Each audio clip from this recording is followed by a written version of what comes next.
Welcome back to The Look and Sound of Leadership, an ongoing series of executive coaching tips designed to help you be perceived in the workplace the way you want to be perceived. I'm Tom Henschel, your executive coach, and today we're talking about the Talky Executive. Renee didn't like to complain. A senior vice president in the finance division of her bank, Renee had an orderly mind, a tidy office, and a positive outlook. Even when managing problem performers, she exuded kindness and warmth. Sunny and optimistic were words in her 360-degree feedback report. But Renee had trouble maintaining her positivity when she talked about the new CEO, Jordan. "You know," she said, giving the table an emphatic slap of her hand, "I used to think it was me. I used to think he was so smart I just couldn't understand him. But the more I listen to him, it's not me, it's him. He doesn't make sense a lot of the time." She leaned in conspiratorially, saying, "I find myself zoning out when he's talking. Not a good thing, zoning out on your CEO." I understood Renee's frustration. Jordan and I had talked briefly on the phone about his goals for Renee's coaching. He told me he wanted her to have more executive presence, but by the end of our conversation, I wasn't at all clear what those words meant to him, despite asking several different ways. Now I asked Renee, "Do you know why you zone out?" "He does this stream of consciousness thing. I swear. I ask him one question, he talks for like 10 minutes. "Does he have a focus?" I asked. "How do you mean?" "Is he lecturing? Is he sharing vision? Is he teaching some idea? What does he talk about?" "Anything," she said. "Whatever comes into his head. It could be weather patterns in the Caribbean." "And where does he end up?" I asked. "Does he end up wanting an agreement, giving you an assignment, asking for new information? Like, what's his point in the end?" "A lot of the time, I don't have a clue. I end up asking my question a second time or a third time. Sometimes I get an answer, but sometimes I walk away thinking, well, I guess I'll just go with my instincts, and if he doesn't like it, he can tell me later." "Does that end you up in hot water?" I asked.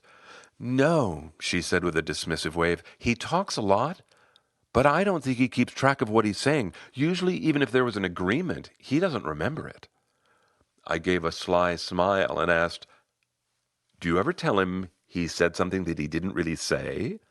She laughed. "No, but I probably could."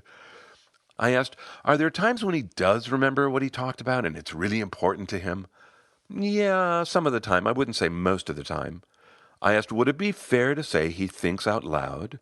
Laughing, she said, "I'm not sure I would call it thinking. Really, Tom, he's not being thoughtful. He just spews." I nodded. "He's a verbal processor." "Yes," she said. "And I understand why he's hard to listen to," I said. "I used to be a verbal processor myself." "Like Jordan?" she asked. "No way." "I certainly talked a lot. That whole stream of consciousness thing, I did that. And I thought I was pretty well spoken. But looking back, I'm pretty certain I was hard to follow a lot of the time." Brightly, she asked, "Could we make this part of the coaching? Could you help me listen to Jordan better so I stop zoning out?" "Sure," I said. "Well, then let's." Renee, before we jump in, I really want to appreciate what you just did. You asked if I could help you listen to Jordan better. You didn't make it about making Jordan better. I really appreciate your sense of ownership about the issue. "Well," she said, "he's not going to change." "Well, he might one day," I said, "but not because of anything you and I do during your coaching."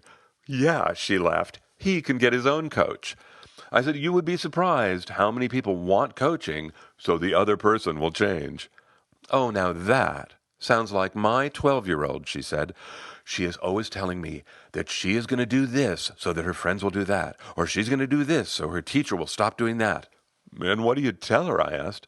"I say, good luck with that. Let me know how it goes." She asked, "So what about me listening to Jordan? What could I do better?" Well, I said, let's start with this idea that you're listening to someone who processes out loud. "And how does that help me?" she asked. "Can I tell you a story?" I asked. "Sure," she said. A friend of mine, a fellow coach named Pam Earhart, is brilliant with the Myers-Briggs type indicator. Years ago, when I was trying to learn more about Myers-Briggs, she and I were talking about people who fit the Myers-Briggs definition for being an extrovert. I remember Pam smiling at me and saying, You, Tom, you're the classic extrovert. You don't know what you think about anything until you say it out loud. Ew, said Renee, recoiling. That's not a very nice thing to say. Why not? I asked. Makes you sound like an airhead. You don't know what you're thinking unless you're talking out loud? But she was right, I said. Talking helps me clarify my thinking. Talking helps me learn. I process my thoughts out loud, and I suspect Jordan does too. If you knew he was a verbal processor, would it change anything? If I thought he was getting to some point, she said. But really, he bounces from one topic to the next like a pinball. He's impossible to follow. His thoughts must be so jumbled up. Maybe he's ADD. Well, now that's an interesting thought, I said. Would that idea make it easier to listen to him? It might, she said. And then looking at me, she asked, Didn't you experience any of this when you talked with him? I did, I said. I told you I never completely understood his goals for the coaching, but I didn't zone out on him. Well, there you've got me, she said. So what's the trick? I will tell you my method. You can tell me if it works for you. Ooh, she said, does this method have a name? No, it doesn't, I said, at least not yet. Maybe you can give it one. I made up this method because listening to people like Jordan was hard for me too. But because I was a verbal processor myself, I thought maybe I could reverse engineer the whole thing. Let me have it, she said. Okay, I'm going to start by explaining what it's like to be a verbal processor. So suppose someone asks me a question. Their question triggers an idea in my head. I start talking about that, and I get excited, which sparks another idea, and I talk about that, which sparks another idea, which sparks another, until I run out of steam. Yeah, she said, but nobody can follow all that. But I can. If I'm the verbal processor, my thoughts are flying out in front of me like it's a big, wide straightaway. But what I learned is that for the listener, it's like a labyrinth, right? She laughed. Right. Which is what gave me the idea for this method. So when I listen to other verbal processors, I know that in the other person's head, all those random ideas are connected. But the connections are impossible for me to see. The lack of connections could throw me off. So I make it my job to just figure out when a turn has occurred, but not to worry about connecting the turn. All I need to do is notice there's been a turn, not how it all connects. She nodded for me to keep going. When I'm listening to a verbal processor, I picture the words coming out of the person's mouth as a big gushing flood from a hydrant that's all jumbled together. My job as the listener is to grab the different chunks and separate them. Oh, look, he's talking about board meetings. I grab that chunk, I put a pin in it that says board meeting.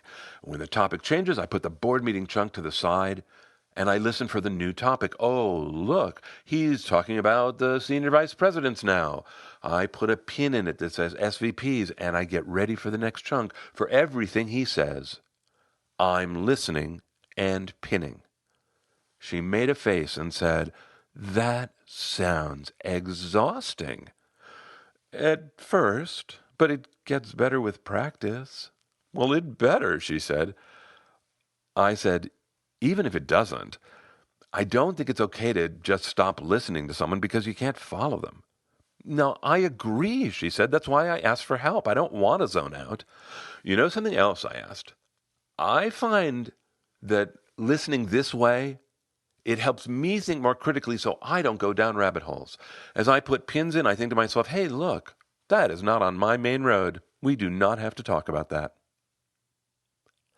After that coaching conversation and before our next one, Renee tried sorting and pinning when she was listening to Jordan. She came back and reported and said, It was weird. It felt like time slowed down.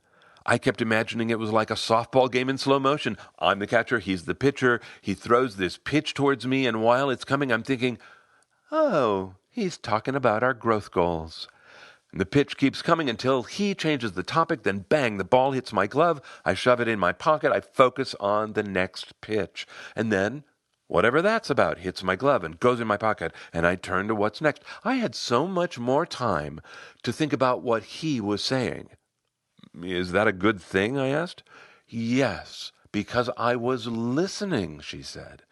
You know what it allowed me to do? Instead of just waiting for him to stop talking and then I was just going to ask my question again, I could actually pull some of his own words out and use them back to him. I could tell he actually liked that. Oh, good, I said. You know what else? Listening this way, the slow motion softball way, it works with anybody, even people who aren't verbal processors. It helps me pay attention no matter what I'm hearing. I like it. That's great, Renee. And by the way, she said, I named it. I call it slow pitch listening. Renee found slow pitch listening infused her with the look and sound of leadership.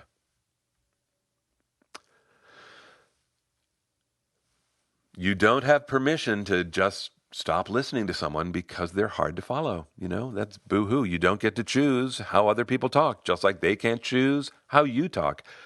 It's your responsibility to listen. When you notice you're drifting, an exercise like this, an exercise that makes you hyper-conscious of the act of listening, it forces your attention on listening, it can get you engaged. And be patient with yourself. Renee's big success on her first time out, that was more for storytelling purposes than an actual report. The truth is, attending to your own listening is a muscle like any other. You wouldn't expect to show up at the gym for the first time and work with weights that are beyond your limits. Your expectations should be reasonable. It's fascinating to me. People think that because most folks can hear and speak as a natural part of their environment, then, hey, I don't really need to work on speaking, or I don't really need to work at hearing. We all just do it. And, well, I want to say that people who are really good at speaking, they work at it. They're like musicians who love to practice, or athletes who love to work out. People who are good at speaking love getting better. And that is the whole purpose here of the Look and Sound of Leadership, right? So, look, if you are one of those people who enjoys flexing your communication muscles, I have some ideas for you. But first, gratitude. Last month, I told you about Solu Nwanze in San Francisco bringing me up to work with her team. This month, more of you reached out for one-on-one coaching. I am really grateful to talk to all of you. You as an individual podcast listener, I have no idea who you are. And then you pop me an email and you tell me a bit of your story, and then we get on the phone and I hear more of your story, and it's just great. It's such a pleasure. Thank you to all of you. And those of you who are posting all around the world in Apple Podcasts, thank you so much. From New Zealand, SMNZ, Kaiti View from Switzerland, from the United States, Mikamu and Frozenbau. Thank you all. Really, those mentions make an enormous difference. Okay. This is all really just sorting and labeling in reverse, right? Can you hear that? Do you remember the section back at the beginning of the episode when Renee is explaining Jordan to me, and she says, he asks one question and he talks for 10 minutes, that section? And then I ask her some questions, like what's his point and what does he tend to talk about? I list a bunch of possibilities under each one of those categories. That's sorting and labeling in reverse, where I become responsible for putting labels on things. It's another way of listening. It's like listening for a theme in a piece of music. You could listen and think, oh boy, look, he loves teaching. And look, some people might say he's a know-it-all or he's a big blowhard, and I don't know, maybe he is, but he thinks he's teaching. And when you can hear that theme, he's easier to listen to. Or you could listen to this woman who loves to spin solutions, and some people might say she's all process and no people, but she thinks she's solving problems and adding value. When you listen that way, it's easier to listen. and it's all just sorting and labeling in reverse. I'm thinking if you're new to the podcast and this is your first time hearing about sorting and labeling, you're going, what? Sorting and labeling is the fastest route to achieve the look and sound of leadership. It's a tool that I talk about all the time. And welcome to the podcast and dig into sorting and labeling. It'll explain many things. This whole way that I'm talking about listening, it's sorting and labeling as a listener. I usually say that you, as the speaker, even if it's just a hallway conversation, you can sort and label your ideas, and it's going to make you sound well-spoken. It's going to make you sound thoughtful. Well, in this instance, since the speaker isn't doing the sorting and labeling for you, you have to do it for yourself. So go to it. Get to it. Whether you're the speaker or the listener, be responsible for the conversation. If you want to dig into related episodes, 4 others you might listen to are, number 1, of course, sorting and labeling. The other 3, breakdown of listening, leadership and listening, short sounds confidence. You can link to those in the show notes, or you can look in the archive. In the archive, this tip is in 4 categories: communication skills, leadership, relationship building, and social skills. The archive's free. Go help yourself. It's at the Essential Communications website, essentialcomm.com. It's essentialcomm with 2 M's.com. Podcast tab will take you there. Coaching tips tab will take you there. There's also a big old contact button. Shoot me an email. Say hi. That's it for me. Until next time, I'm Tom Henschel. Thanks so much for listening.